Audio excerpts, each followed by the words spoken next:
Guarantee of no compulsory redundancies. We need to negotiate change rather than have it imposed on us.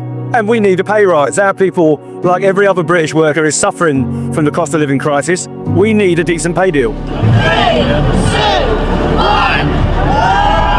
As concerns over the cost of living crisis grow, thousands of protesters join this TUC march in London. With the Bank of England predicting inflation will hit 11% later this year, demonstrators, including teachers, spoke of their anger. My name is Chelly, and I am an immigrant in the United Kingdom. I came here not just with dreams, but with skills and purpose, to work, to contribute, and to belong. And like many others, I have watched with both hope and uncertainty as the country I have come to call home wrestles with one of the biggest identity questions, immigration. And everyone knows what it meant on immigration, or at least that's what people thought. Because what followed from the previous government, starting with the people who used that slogan, was the complete opposite. Between 2019 and 2023, even as they were going around our country, telling people with a straight face that they would get immigration down, net migration quadrupled, until in 2023, it reached nearly 1 million. That's about the population of Birmingham, our second largest city. That's not control, it's chaos. This is not just about visas and borders. It is about trust, fairness, opportunity, and the soul of a nation. In May 2025, the UK government unveiled a transformative white paper, one that promises to reset migration rules, tighten settlement pathways, and answer growing public concern. Listening to Keir Starmer's proposals, I think Labour are taking the public for fools. Many of the things he was announcing are things that they are voting against right now. We brought in salary thresholds when we were in government just before the election. The first thing Keir Starmer did in coming in was scrap them. So now he's saying that he's going to have a white paper to look at the same proposals he just scrapped later. Labour are taking us for fools.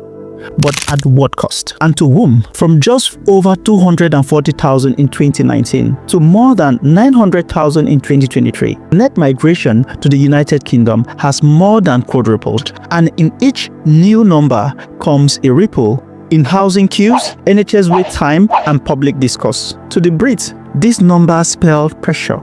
To others, progress. But both groups are right to feel what they feel, because when public service stretch thin, anxiety is natural. When opportunities feel scarce, tension rises. And when government after government fails to plan for growth, it is the people, native and migrant, who pay the price. The 2025 white paper introduces the most significant immigration overhaul in years. It is framed around control, contribution, and national interest. They highlight ILR, indefinite leave to remain, extended from 5 to 10 years. Graduate visa reduced from 2 years to 18 months. Overseas recruitment for social care roles halted. Salary threshold raised and English proficiency now set at B2. A new earned settlement pathway for high contributing professionals. The intent is clear: slow the pace, raise the bar, and restore balance. But beneath that intent lies tension. How do we keep vital sectors running while pulling the brakes on immigration? This is reduced to a brain rot. A once great political party is sliding into brain-dead oblivion.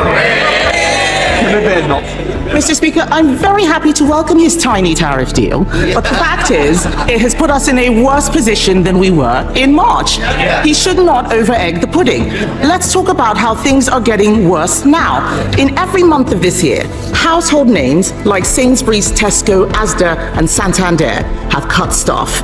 The ONS estimates that there are 100,000 fewer jobs than a year ago. And this was before his jobs tax, which will make things worse. Can the Prime Minister promise the House that by this time next year, unemployment will be lower than it is today? Prime Minister. Mr. Speaker, I think she just said a tiny tariff deal. Can I suggest that she gets the train to Solihull? Yes, exactly. 2 hours, goes to speak to the workforce at JLR, their families, their communities, to tell them she would rip up the deal that protects their jobs. And when she's done that, she might travel across to Scunthorpe and tell the steelworkers there she's going to rip up the deal that saves their jobs. And then if she's got time, go up to Scotland and talk to the whisky distilleries. Tell them she'd rip up the deal that's creating 1,200 jobs for them, boosting their exports, and then come back here next week and tell us what reaction she got. According to the Migration Observatory, more than half of the UK population believe immigration is too high. And among the working class, that belief is even stronger. It's easy to dismiss these fears, but when wages stay flat, when rents go up, and when your local schools feels overcrowded, it is not racism, it is realism. Millions of immigrants, including myself, aren't here to take advantage. We are here to build, to contribute, and to integrate. Anti-immigration riots and protests have swept across Britain in recent weeks. The Britain I grew up was the most peaceful, the most gentle, homogenous society that has ever existed. That has been destroyed. Opinion polls show immigration is the #1 issue of concern to the British public. Do you think there should be more immigration or less? Less. You should stop it. And not putting all these people into hotels when we've got our own people struggling. Living on the streets is absolutely disgraceful. I've been homeless for a lot of years now. How you get treated as a British citizen, you know, someone in need. I've been in there crying, and I've openly admitted, you know, that.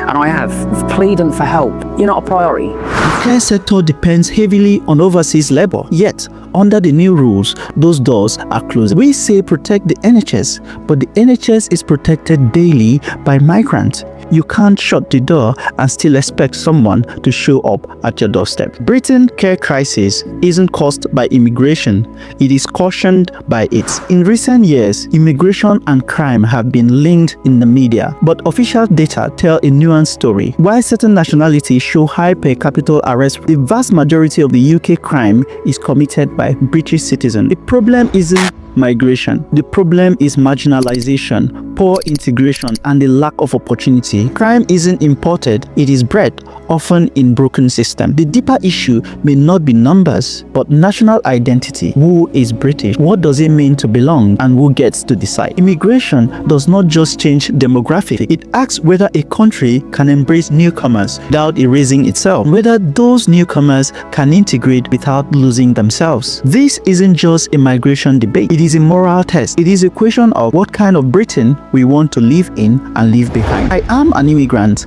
and I am a British taxpayer. I am part of the workforce, the community, and the fabric of this country. We don't need more division. We need direction. No fear, but fairness. Britain is not broken, but it is asking for a balance. The choice isn't between control and compassion. The future demands for both. Thank you for watching. Check out our next video on the tag.